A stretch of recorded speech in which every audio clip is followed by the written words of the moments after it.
we hear this term social distancing, and that seems to be prohibiting us from flying, from taking vacations, from going to live events, from going to restaurants, from going on public transport. And I'm curious what the panel thinks about this concept of social distancing. In the UK here, it's 2 meters. No one seems to know where that came from. And I'm wondering what the panel thinks, because this seems to me to be the major barrier to quote unquote getting America back to work or getting people back to work. And I had Bobby Kennedy on here who said that basically for every 1% in unemployment increase in America leads to 37,000 deaths, another 3,000 to 4,000 people in prison, another 3,000 to 4,000 people with mental illness. And with a 10, 20 point increase, you start to see those numbers add up just in the US. So it's a real issue. I'm curious what you think about it, Dr. Buttar, and what the panel feels, because this is crucial. So, Brian, it's interesting you asked that question because, we've got the Advanced Medicine Conference. We never canceled it.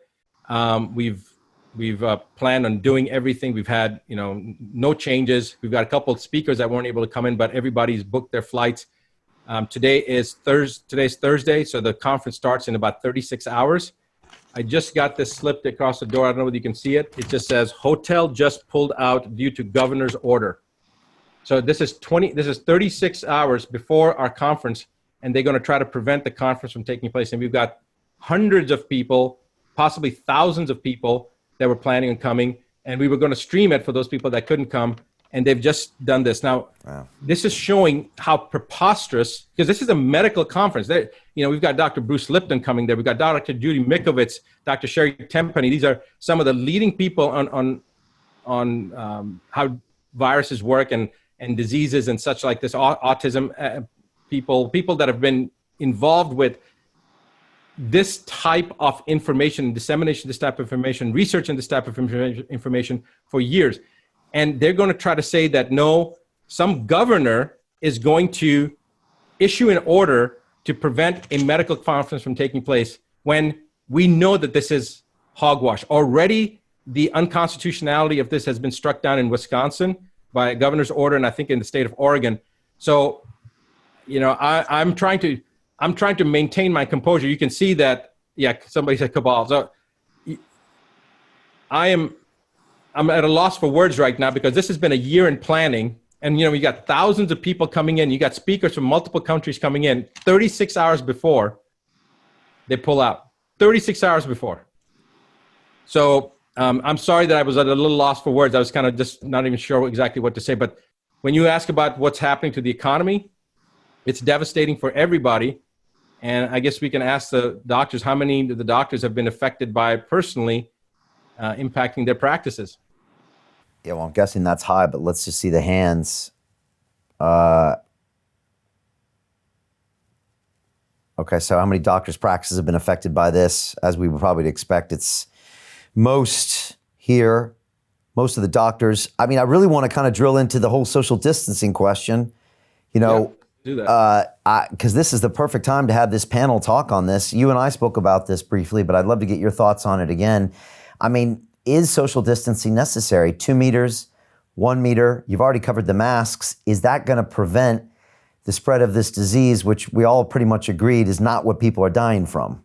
The social distancing has nothing to do with the virus. That's how it's been projected. And yet there's no scientific basis for having 6 feet distance to prevent something from spreading. First, viruses don't leap that way. What travels through the air, the way we're talking about as far as diseases, but viral particles being transmitted through the air, I mean, they globally travel, right? So if something can go 3 feet or 6 feet, guess what? It can go 12 feet, 20 feet, 200 feet, 2,000 feet, 2 miles, 20 miles, 2,000 miles. So social distancing absolutely has no scientific basis whatsoever. And there've actually been people that have written about it, doctors and scientists that have written about it, saying that there's no basis for social distancing. However, there is a significant basis for social distancing when it comes to the freedom of speech, which then gives you the freedom to assemble.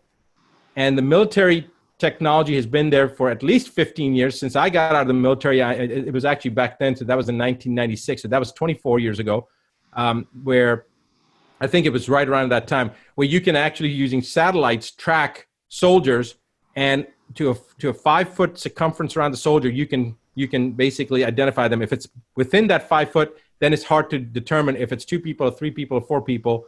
But I think the social distancing is part of that divide and conquer. They've divided us based on ethnicity, based upon culture, based upon religion, based upon belief system, based upon ideology, based upon political party. Now they're trying to come into our homes with HR 6666 and saying that they're going to quarantine, take people out of the house to quarantine them. Wait a second. First of all, 6666, that's interesting numbers, right? For that for the HR Resolution Trace Act, tracking, reporting, and whatever the C stands for, I can't remember now. But this whole HR 6666 is to take people out of the homes, and they're saying it's for the safety of those individuals to quarantine them. Well, my question is, one, if you're in a home, you're already quarantined. And secondly, if this COVID-19 you're so scared of, and you talk about social distancing, if they're in a home, they've already been exposed to it. So what do you come into people's home for? It's because they're trying to divide people. They're trying to divide us, right? So the social distancing is all about dividing us and separating us, creating us more into an isolated component. And humans are herd animals. So if we start separating us, it's going to cause more stress, more psychological and emotional issues, and more depression.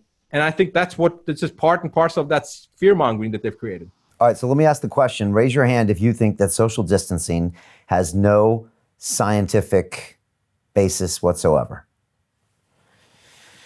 All right, I'm very curious on this one. All right, looking through the panel here, Dr. Grant, Dr. Samia. Okay, what do we see? Couple Hawk is on the fence a little bit. It looks like about 80% here. I'd say more 85? than that. And it's higher? I only see 2 people whose hands aren't up. Right, okay. And I don't know whether their arms are up. Okay, see, now just right. One of those hands just came in view, so I can see that hand is up. This is, I mean, honestly, I'm blown away. I would not expect 90% of the doctors here to say that there's no scientific basis whatsoever for social distancing. When this is the party line we hear over and over and over again. Everywhere I go in London, it's the distance. And now they've frightened the population to where I'm running in the park and I get within 2 meters of someone, everyone gets angry and starts yelling. And it's the reason no one's going back to work. It's the reason airlines aren't full and sporting events are happening and restaurants are closed. And yet none of these doctors think there's any scientific basis for that.